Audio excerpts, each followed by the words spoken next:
नहीं तो पुण्यात्माओं 2 अक्षर की बात थी, जब तुम्हारे अंदर ये अज्ञान ना भरा हुआ होता, नाम दे देता दास, मर्यादा बता देता, और आप भक्ति करो ठाठ से, बात खत्म होगी थी। लेकिन आप भक्ति कर नहीं सकते जब तक आपके हरदम ये ठोक ठोक कर नहीं भर दिया जाएगा कि सचमुच ये भगवान है और ये साधना है, प्रमाणित है सदग्रंथों में, इससे मोक्ष होगा ना। फिर क्यों डले डोए, क्या फायदा रीस करने का भक्ति का। तो इस सत्य को सत्य सिद्ध करने के लिए आपको सत्संग सुनाया जाता है, ताकि आपकी रुचि बने। आप फिर अपने आप उन छोटे जलाशयों को त्याग कर और दरिया के किनारे जा बसो, आप सदा सुखी रहोगे, वहाँ कभी अभाव नहीं होगा किसी वस्तु का।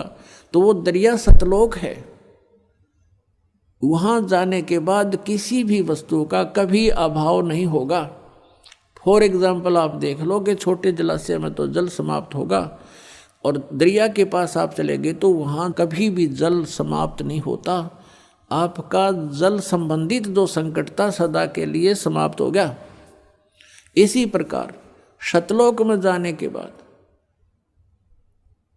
आपकी ना तो मृत्यु होए ना बुढ़ापा, ऐसा ही शरीर ऐसा ही होगा। हमारे भगवान भी अपने जैसे हमरे ही होनहार हैं, हमारे सृजनहार। जिन महापुरुषों ने परमात्मा को देखा, उनमें से जिनको परमात्मा मिले, जिनको आकर मिलते हैं, उनमें से आदरणीय गरीबदास साहिब जी हैं, गांव छुड़ानी जिला दज्जर हरियाणा वाले। उन्होंने आंखों देखा भगवान को, कहते हमने देखा सो साच है और सकल प्रपंच। तो उन्होंने क्या बताया, हमरे ही होनहार हैं, हमरे सृजनहार। कबीर परमेश्वर के बारे में बता के हमारे होनहार हैं, हमारे जैसी शकल के हैं हमारे भगवान। और चारों वेद बतावें कि मनुष्यवत अग्नि, मनुष्यवत शंभु, नरवत प्रभु, मनुष्य के तुल्य है, मनुष्य जैसा है, मनुष्य दृश्य है। और पवित्र बाइबल बतावें कि इस परमात्मा ने 6 दिन में जो सृष्टि रची, उस दिन उन्होंने मनुष्य की रचना की और मनुष्य को अपने जैसा उत्पन्न किया, नर नारी करके उनकी सृष्टि की। सभी सदग्रंथ बताते हैं परमात्मा साकार है, नर आकार है। और आज तक हमें परमात्मा की परिभाषा ही विपरीत बता रखी थी। जो भगवान नहीं थे, समर्थ नहीं थे, उनको समर्थ बता रखा था, परमात्मा को निराकार बता रखा है। और कुछ ये संत पंथ हैं जो सतलोक और सचखंड की महिमा गाते हैं, ये बताते हैं सतलोक में तो प्रकाश ही प्रकाश है, वहाँ तो नूर ही नूर है। आत्मा सतलोक में जाके ऐसे परमेश्वर में समा जाती है जैसे बूंद समुद्र में। कोई थ्योरी है इनकी। फिर क्यों डले डोरे हो, जब वहाँ डूब के मरना है, समुद्र में गिरना और उसमें मिल जाना तो अपनी मौत मोल लेनी है। तो हमारी क्या इच्छा बढ़ेगी, चलो कोई कहे चलो मोक्ष होगा, समुद्र में डांक मारो, कोई बात हुई है। तो सतलोक में सृष्टि है, ऐसी ही सृष्टि है। सब बाग बगीचे, सब फल फ्रूट सदाबहार हैं, लेकिन वो बहुत सुंदर और बहुत स्वादिष्ट। वो कभी वहाँ पतझड़ नहीं आती, कभी गर्मी नहीं होती, ना सर्दी होती, बसंत जैसा मौसम रहता है। और कोई भी वहाँ वर्द नहीं होता, सदा युवा रहते हैं। वो ऐसा शरीर है, उसमें राग द्वेष नहीं होता। वहाँ ऐसी व्यवस्था है कि वहाँ किसी प्रकार का भी कोई बंटवारा नहीं है। और सभ्य लोग हैं, हंस व्यक्ति हैं, वहाँ पर हंस आत्मा है, वो एक दूसरे को दुखी नहीं कर सकते, भगवान से डरने वाले हैं। और सबको कोई अभाव ही नहीं है। जैसे आप यहाँ आ रहे हो, एक रिहर्सल आपके लिए कि ऐसा है वो सतलोक। ये तो पृथ्वी लोक के ऊपर एक हम चाहते हुए भी पूरा सुविधा नहीं बना पा रहे हैं, लेकिन ऐसा है जैसे ये बरवाला आश्रम है, आप इसमें आ गए हो, आप परमात्मा के बच्चे हो, ये दास नौकर है उस परम पिता का। और आपके लिए उसने जो भी हमें दिया है, उसके लिए हम आपकी हर सुविधा का ख्याल रखते हैं, ध्यान रखते हैं कि परमात्मा के बच्चों को कोई दिक्कत ना हो। तो यहाँ आपको बिछे बिछाए मैट मिल रहे, बना बनाया भोजन, सर्दी है रजाई तैयार करवा रखी। तो यहाँ आने के बाद अगर आप फिर भी कोई किसी बात पर बकवाद करते हो, तो यहाँ से क्यों बैठ गया, तूने ऐसा क्यों कर दिया, तो वहाँ से ऐसे उठा लाया, तो इस तरह की तो ये तुम्हारी अपनी नेचर है, जो तुम कहीं भी जालो उड़ाइए बकवाद करोगे ही करोगे। नहीं तो यहाँ कोई आपस में द्वेष करने का गुंजाइश नहीं है। एक जैसा सबको आहार मिलता है, एक जैसा बिछौना मिलता है। और फिर भी कोई कहता है वो फिर बकवाद अपनी है। मान ले आप अपना बेड लगा रखे, आपका बिस्तर है, और किसी का अनजान अपने में पैर भी टिक गया, तो एक तो न्यों कहे प्राण मर ले है तूने क्या कर दिया, अरे न्यों कहे भाई ध्यान करियो, देख थोड़े गंदे पैर थे, मेरा कप भी खराब हो गया, और वो भी न्यों कह दी गलती होगी। तो यहाँ एक तो ये तो हंस आत्मा होती हैं जो थोड़े बहुत कष्ट को भी सहन कर लें, दूसरे ने दुखी ना करें। तो जो सतलोक जाएंगे उनके अंदर ये नेचर पहले बनाया जाता है कि वो छोटी छोटी बातों में बकवाद करना छोड़ दें, एक दूसरे से प्यार रखें, एक दूसरे के दुख में दुखी हों, तो वही आत्मा वहाँ पहुँच पाती है। जिनमें राग द्वेष है, एटबट की बकवाद भरी है, वो वहाँ कैसे जाएगा? वहाँ तो हंस आत्माएँ हैं, और फिर वो शरीर दूसरा होता है। यहाँ तो ऐसा है जैसे अच्छी आत्मा है कोई, और बहुत ही अच्छी नम्र आत्मा है, कभी कभी बीपी हाई हो जाए, वो भी गलत बोल जाता है, तो कर्म बिगड़ गए उसके। तो वहाँ ऐसा नहीं है, वहाँ शरीर बिल्कुल ऐसा है कि उसमें कोई भी किसी प्रकार का पुर्जा कभी डिफेक्टिव नहीं होता, और तेज पुंज से बना शरीर है, या तो 5 तत्वों से बना हुआ, केवल एक प्रकाश तत्व से बना हुआ शरीर है। अपना आत्मा हमारे समझ में नहीं आती, क्योंकि हम परमात्मा की परिभाषा से बिल्कुल अपरिचित हैं। इब जैसे ये शरीर है आपका, ये कितना सुंदर है, और इस 5 तत्वों से बना है। ये 5 तत्व कौन कौन से हैं? मिट्टी, जल, वायु, अग्नि और आकाश। इसमें कितने दिखाई दे आपको? नहीं दिखता।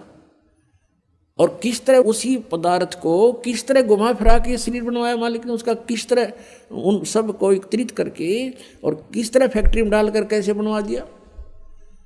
माता पिता का सहयोग किया, उन्होंने खाना खाया, 5 तत्वों का है सारा बना हुआ, उससे फिर क्या मटेरियल बनाया, उससे फिर शरीर बनवा दिया। ऐसे ही वहाँ जाने के बाद जो शरीर वहाँ मिलेगा वो शुक्रम कायम है सनाविरम, और ऐसा ही भगवान का है शुक्रम कायम। शुक्र माने माता पिता के बीज से न बनी हुई वो काया नहीं है वहाँ की, उससे बनी हुई काया नहीं है, वो अकायम है, शुक्रम अकायम। ऐसा नावीरम, उसमें नाड़ी नूड़ी नहीं है, नाड़ी नहीं है तो ब्लड प्रेशर आप पे ना हो। तो वहाँ हर तरह की सुविधा सुख है। वहाँ जाने के बाद फिर कोई राग द्वेष नहीं होता, और वहाँ फिर भी कोई बकवाद करता उसको फिर ये सजा है, फिर यहाँ पटकने पड़ते हैं। तो अब हम वहाँ जाने के बाद गलती नहीं कर सकते। जैसे कई भक्तों के मन में ये आ जाती है, नए नए जो आते हैं शंकाएँ पैदा करते हैं कि यदि हम वहाँ चले गए जहाँ से हम आए हैं, और उनको ये भी मालूम हो गया कि हम क्यों आए हैं, क्योंकि वहाँ हमने भगवान से आस्था उठा के एक इस काल में लगा ली थी, तो हम इसके साथ आ गए। तो वो कहते हैं कि यदि हमारे वहाँ जाने के बाद फिर यह समस्या होगी, हमसे कोई गलती होगी, तो हम फिर वापस आ जाएंगे। बिल्कुल आ जाओगे, लेकिन वहाँ जाने के बाद आप फिर गलती कर नहीं सकते। क्यों नहीं कर सकते? क्योंकि आप यहाँ के कष्टों से परिचित रहोगे। अब जैसे कोई व्यक्ति जा रहा है रास्ते में, और आगे उसने देखा कि उस रास्ते में तो बहुत भयंकर गड्ढे हैं, जंगल है, वन है, और वहाँ चोर उचक्के लोग रहते हैं, सभ्य व्यक्ति नहीं हैं, और किसी कारण से गलती से उस रास्ते कभी चला गया, उसने वो भी कष्ट उठाने पड़े, वो गड्ढों में से भी गाड़ी निकाली, आगे चोर उचक्के मिल गए, उनको पीटा भी, उनका धन भी लूट लिया, सभ्य व्यवहार भी नहीं किया। क्या वो व्यक्ति उस रास्ते फिर जा सकते भूल कर? सपने में भी ना जा सकते।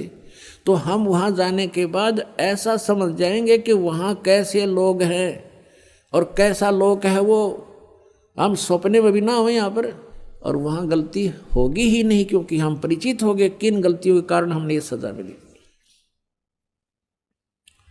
तो प्रसंग चल रहा है कि हम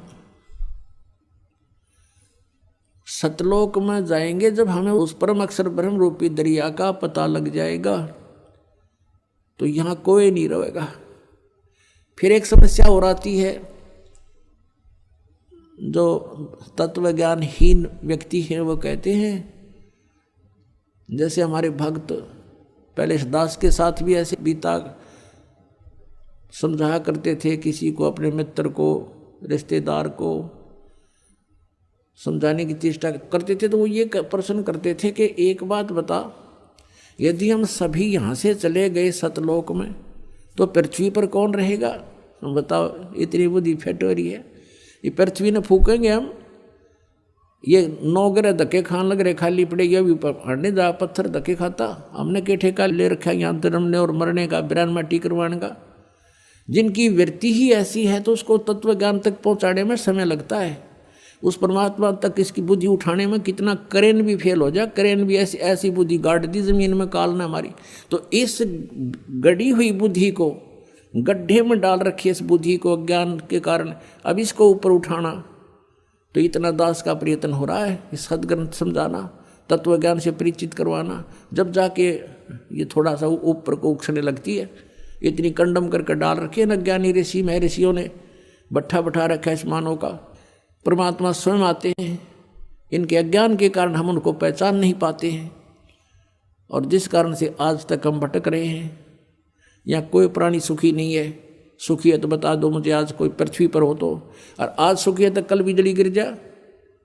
जैसे राजा महाराज राज्य देखे, मंत्री मुख्यमंत्री प्रधानमंत्री एक में और ख़त्म हो जाते हैं, सारे सुख मान ले उनके पास थे। संसार जिनको सुख मानता है वैसे तो सुखी नहीं होते, फिर भी हम जिस सुख को सुख मान रहे हैं वो सुख भी ना रहा उनके पास।